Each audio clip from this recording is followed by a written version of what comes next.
unfortunately I can't put it off any longer. I need to do my split dye roots. Let's go. Oftentimes get asked if split dye is actually any harder than just regular doing my hair. Other than sectioning it off, which I have to do whether I have split dye or not, it honestly isn't that hard. It's just using one color versus the other color. A rat tail comb is your best friend if you're split dye because you get a lot more precision. I've already brushed out my hair, of course. And anytime for a basic root touch-up, I'm gonna section into 4 sections. I am a licensed cosmetologist, by the way, for those of you who do not know, although I do not practice behind the chair anymore.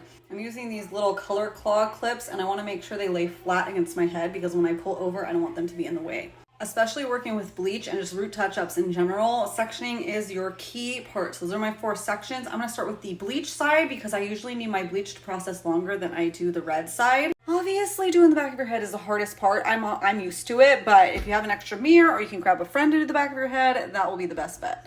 Typically, the back of your head also processes the longest. It is the most resistant to lifting and lightening, so I always start in the back. The front is usually the more delicate areas, and I'm just sectioning paper-thin sections and not going over that line of demarcation, they call it. That's where the old bleach is. If you go over it, you're gonna get breakage, so be careful. Also, because I'm doing a split dye, I need to make sure that I'm not getting it on the roots on the other side. So make sure to really pay attention to your direction that you're applying the bleach. This front section, I always block out a piece because I don't want to get bleach on that side. And you can block it with foil, but since I'm going to be putting color over there, then I don't want to put conditioner on because that's usually what you put to make it stick. So I'm going to go through this section and then we'll be ready to do the other side.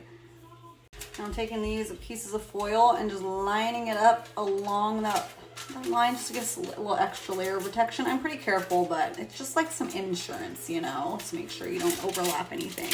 Now I have my copper shade. I like a really bright copper. I am a level like 5-ish in my hair. Color can't lift color, so keep that in mind, but it can lift virgin hair. So I have a high developer with this and it's gonna lift my roots perfectly. And I'm literally just doing the same thing. That's what I mean is like only difference for me is that it's color. Now, if you are really dark hair, it might be a double process. That's when it gets really complicated with high lifts because if you have to bleach and then color, then it gets really hard, you know? But if it's simple like this, then it's simple. Now I let this all process and then I'll wash out. Reds and coppers tend to fade a lot, so I'm just gonna throw on, I haven't used it before, the Pureology Color Fanatic Top Coat Copper, because I just need like to kind of refresh the ends. Obviously the root's already good, but I'm gonna put it all over and then just a light kind of goldeny neutral toner on the rest.